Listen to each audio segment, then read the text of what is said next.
Wir leben in einer Welt der Illusionen. Wir sitzen im grauen, kalten, überregulierten Europa, gefangen im Hamsterrad aus Steuern, Bürokratie und einem immer absurderen Woke-Wahnsinn und träumen von einem anderen Leben. Einem Leben unter Palmen, an Stränden mit Wasser so blau, dass es unwirklich erscheint. Einem Leben, das einfacher, freier, wärmer ist. Südostasien. Das ist der Sehnsuchtsort. Das Versprechen der ultimativen Flucht aus dem Hamsterrad, aus dem Würgegriff des europäischen Systems. Sei es der Fiskus, die Bürokratie oder die zunehmend schockierende Woke-Ideologie. Zwei Namen tauchen in diesem Traum immer wieder auf: Thailand und die Philippinen. Postkartenparadiese, beide bekannt für ihre atemberaubende Natur, ihre freundlichen Menschen, ihre niedrigen Lebenshaltungskosten. Aber lass dich nicht täuschen. Hinter der glitzernden Fassade lauern entscheidende Unterschiede. Welches ist nur eine oberflächliche Touristenfalle, voll mit den gleichen Problemen, vor denen du fliehst? Und welches bietet echte Freiheit, echte Chancen, ein echtes Bollwerk gegen das, was dich schon in naher Zukunft in Europa erwarten könnte? Die Wahl ist entscheidend. Denn während du vielleicht nur an Strände und Cocktails denkst, braut sich in Europa ein Sturm zusammen. Ein Sturm aus Überwachung, Kontrolle, Enteignung und schwindender Freiheit. Bevor du also überhaupt über Palmen und Sand nachdenkst, musst du deine Strategie überdenken, deine Optionen prüfen und vielleicht einen Plan B entwickeln. Genau deshalb organisieren wir regelmäßig unsere Seminar- und Erlebnisreise Auswandern in die Philippinen, in Davao City in den Philippinen. Es ist ein kompletter Fahrplan für einen erfolgreichen Start in diesem faszinierenden Land. Wir decken alles ab. Visa-Optionen. Ja, es gibt Wege jenseits des Rentnervisums. Immobilienerwerb, Firmengründung, Steuern, 100%ig steuerfrei, Banking inklusive Singapur, die besten Orte zum Leben und Arbeiten, Fallstricke und Geheimtipps. Vor Ort erlebst du das echte Leben, triffst Experten und Gleichgesinnte.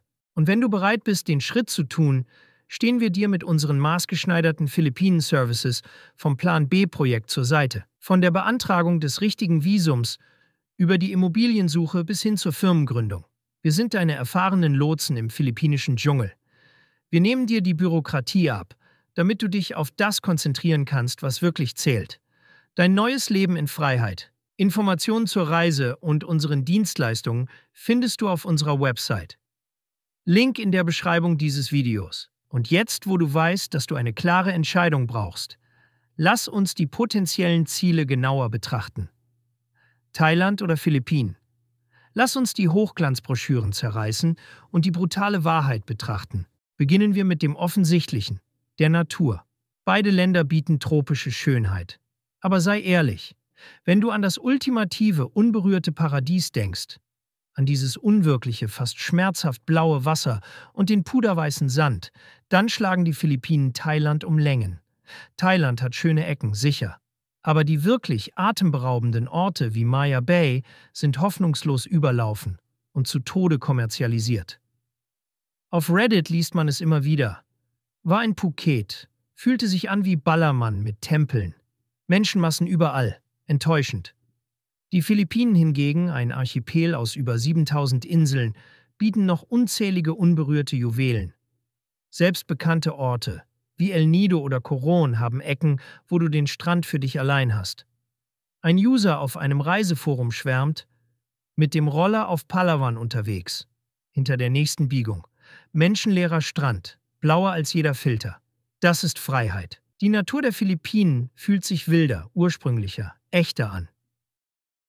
Kommen wir zum Geld. Beide Länder sind im Vergleich zum teuren Europa ein Witz. Mit 1.000 oder 2.000 Dollar im Monat lebst du hier wie Gott in Asien. Aber im Detail gewinnt Thailand beim Preis-Leistungs-Verhältnis für Komfort. Der Massentourismus hat die Infrastruktur perfektioniert. Für dein Geld bekommst du oft modernere Apartments, schickere Hotels, effizienteren Service. Die Philippinen sind oft 20-30% teurer für vergleichbaren westlichen Standard, besonders bei Mieten. Ein 4-Sterne-Hotel in Manila kann alt und muffig sein, während du in Bangkok fürs gleiche Geld Luxus kriegst. Auf X postet ein digitaler Nomade Kondojagd in Manila versus Bangkok. Gleiche Miete, halbe Qualität auf den Philippinen. Thailand ist einfach unschlagbar, was Wohnvalue angeht. Aber Achtung, das gilt nur für den Komfort. Bei anderen Dingen können die Philippinen günstiger sein. Dann die Sicherheit. Ein Schlachtfeld der Meinungen und Statistiken. Offizielle Reisewarnungen für Teile der Philippinen, besonders der tiefe Süden, und Manilas brutaler Ruf als Moloch voller Kriminalität malen ein düsteres Bild und schrecken viele ab. Aber die Realität vor Ort, besonders außerhalb der Problemzonen, ist oft eine völlig andere. Viele Experts berichten in Foren und auf Social Media, sich auf den philippinischen Inseln sicherer zu fühlen als in den No-Go-Areas europäischer Großstädte. Die Gefahr in Thailand lauert paradoxerweise oft genau dort, wo die Touristenmassen sind. In den Sündenpfuhlen wie Phuket oder Pattaya, Kleinkriminalität, Abzocke, brutale Schlägereien unter Urlaubern, organisierte Kriminalität, die sich im Schatten des Sextourismus ausbreitet. Ein Reddit-User spuckt Gift und Galle.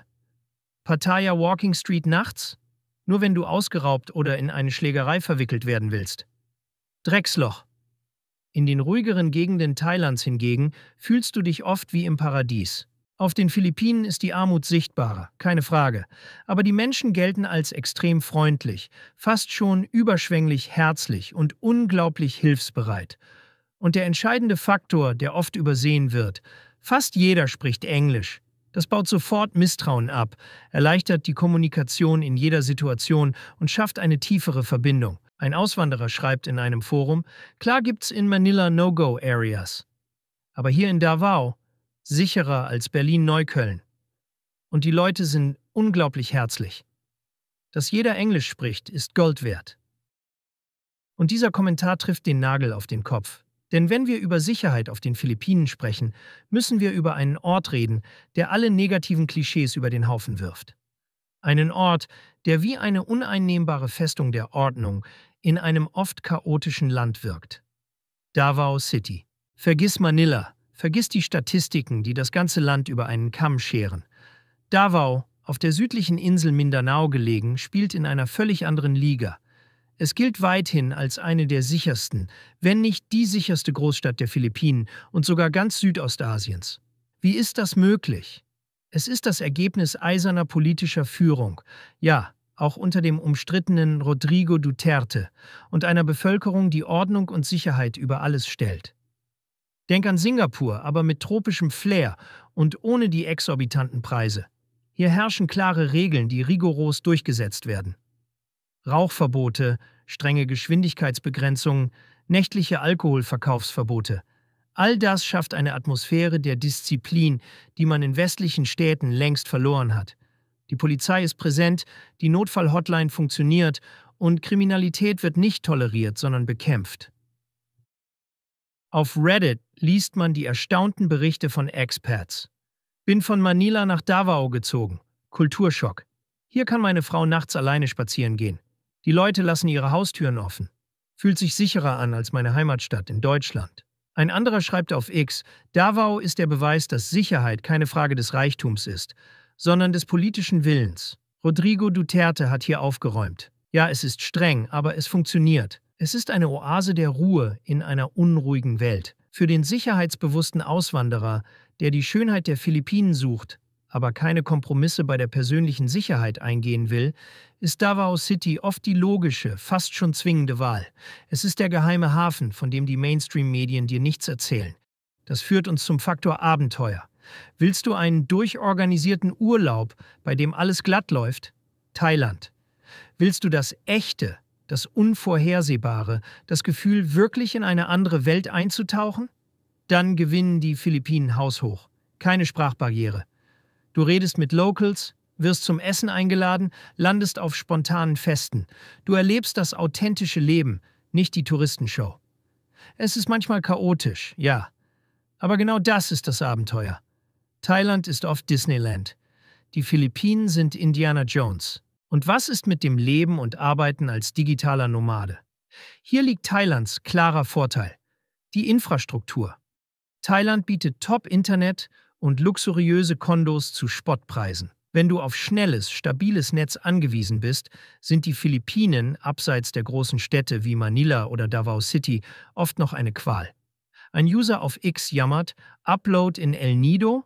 Kannst du vergessen. Bin zurück nach Thailand, hier läuft's. Mittlerweile kannst du natürlich auch auf Starlink zurückgreifen, was selbst ländliche Regionen in beiden Ländern zum schnellen Arbeiten sehr attraktiv macht. Noch ein Wort zum Thema Aufenthaltstitel. Visa für Nomaden sind in Thailand besser, während die Philippinen eher auf Rentner abzielen. Auch die Philippinen arbeiten allerdings an einem Nomadenvisum. Warten wir ab, was da kommt. Kommen wir zu einem entscheidenden Punkt, über den viele nur hinter vorgehaltener Hand sprechen. Die Frauen und die Kultur der Beziehungen. Hier offenbaren sich tiefe Unterschiede, über die man in Expat-Foren immer wieder liest. Filipinas sind überwiegend christlich, teilen oft westliche Werte. Sie gelten als extrem familienorientiert und hingebungsvoll, legen Wert auf ein gepflegtes Zuhause und kümmern sich aufopfernd um ihren Partner. Viele Männer berichten von großer Anhänglichkeit, Romantik und einem erfüllenden Liebesleben, bei der der Wunsch, den Partner glücklich zu machen, im Vordergrund steht. Ein krasser Gegensatz zur oft als kühl und fordernd empfundenen westlichen Dating-Kultur. Finanziell gelten Filipinas als sparsam und überraschend unabhängig. Sie erwarten nicht automatisch, dass der Mann die gesamte Großfamilie durchfüttert, sondern tragen oft selbst zum Familieneinkommen bei. Und der absolute Gamechanger, perfektes Englisch. Das ermöglicht tiefe Gespräche und eine echte Verbindung von Anfang an. Thai-Frauen sind kulturell anders geprägt. Der Buddhismus führt oft zu mehr Zurückhaltung. Gefühle werden weniger offen gezeigt. Die Sprachbarriere ist oft erheblich. Und das größte Minenfeld, wie unzählige Erfahrungsberichte online belegen, die tief verwurzelte Erwartung, dass der westliche Mann die gesamte thailändische Familie finanziell versorgt. Auf Reddit liest man es immer wieder. Meine Thai-Frau ist süß, aber ihre Familie ist ein Fass ohne Boden. Ständig braucht jemand Geld. Es frisst mich auf. Natürlich gibt es Scams in beiden Ländern. Die Thai-Bar-Girl-Masche und philippinische Online-Romanzen sind bekannt. Der Rat ist klar. Augen auf, Gehirn einschalten und Suche nach einer ehrlichen, gebildeten Partnerin mit eigenen Zielen. Aber die kulturellen Grundmuster bezüglich Familie und Finanzen scheinen auf den Philippinen für viele Westler einfacher und fairer zu sein. So, was ist nun das Fazit? Thailand ist die bequemere, effizientere, besser entwickelte Option. Perfekt für längere Aufenthalte, wenn Komfort und Infrastruktur Priorität haben. Es ist das Asien für fortgeschrittene Anfänger, bietet aber oft oberflächlichere Beziehungen und birgt die Gefahr der finanziellen Ausbeutung durch Familienstrukturen. Die Philippinen sind wilder, rauer, abenteuerlicher, mit der atemberaubenderen Natur und der vielleicht herzlicheren, zugänglicheren Kultur dank der englischen Sprache und westlicherer Werte. Im Hinblick auf hochwertigen Wohnraum sind sie teurer im Verhältnis und das Internet ist teilweise eine Herausforderung. Aber die Chance auf eine tiefere, gleichberechtigtere Beziehung scheint hier größer zu sein. In einer Welt, die immer kontrollierter, immer steriler, immer unfreier wird, stellt sich die Frage, was suchst du wirklich? Suchst du nur einen billigeren, sonnigeren Käfig? Oder suchst du echte Freiheit, echtes Abenteuer, eine echte Alternative zu dem System, das dich erdrückt? Thailand ist eine großartige Option, keine Frage. Aber die Philippinen, sie haben dieses gewisse Etwas, dieses Gefühl von unberührtem Potenzial, von einer Gesellschaft, die noch nicht vollständig vom globalen System vereinnahmt wurde. Es ist ein Ort, an dem du vielleicht nicht das schnellste Internet hast, aber dafür eine menschliche Verbindung findest, die unbezahlbar ist. Es ist ein Ort, der dich herausfordert, aber auch belohnt. Wenn du spürst, dass Europa nicht mehr deine Heimat ist, wenn du nach einem Ort suchst, der nicht nur deine Brieftasche, sondern auch deine Seele nährt und deine Freiheit schützt, dann könnten die Philippinen deine Antwort sein. Aber der Sprung ins Ungewisse ist gewaltig. Die Herausforderungen sind real. Du brauchst einen Plan. Du brauchst Unterstützung. Die Philippinen sind kein einfaches Ziel.